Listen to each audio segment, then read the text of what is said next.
নির্বাচনী প্রচারে ঢাকা পড়েছে বিএনপির বর্জন।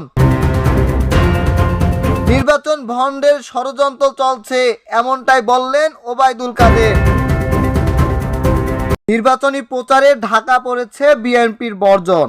তথ্য ও সম্প্রচার মন্ত্রী এবং আওয়ামী লীগের যুগ্ম সাধারণ সম্পাদক ডাক্তার হাসান মাহমুদ বলেছেন, বিএনপির নির্বাচন বর্জনের ডাকে এখন কেউ আর সাড়া দেয় না, এমনকি তাদের নেতাকর্মীরাও সাড়া দেয় না। হাহাকারও নির্বাচনের প্রচারের মধ্যে ঢাকা পড়ে গেছে। মন্ত্রী বলে, বিএনপির অনেক নেতা নির্বাচনে অংশ নিচ্ছে, তারা দল থেকে বের হয়ে তৃণমূলক নির্বাচন গঠন করেছে, তাদের এখনো তৃণমূল বিএনপির প্রার্থী আছে।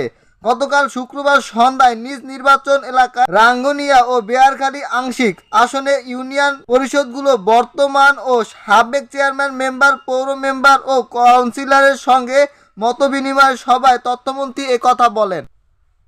নির্বাচন ভণ্ডুলের ষড়যন্ত্র চলছে। আগামী 7 জানুয়ারি অনুষ্ঠিত হতে যাওয়া জাতীয় সংসদ ভণ্ড করার ষড়যন্ত্র চলে বলে জানিয়েছেন আওয়ামী লীগের সাধারণ সম্পাদক ওবায়দুল কাদের।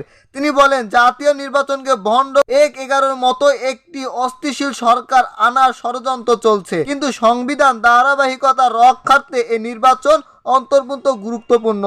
সংবিধানকে বাঁচাতে হবে, মুক্তিযোদ্ধার চেতনা, আওয়ামী লীগ এবং শেখ হাসিনাকে বাঁচাতে হবে। গতকাল শুক্রবার বিকেলে নিজ নির্বাচনী এলাকায় নোয়াখালী কোম্পানিগঞ্জের বসুরহাট 0 পয়েন্টে পথসভায় একথা বলেন তিনি।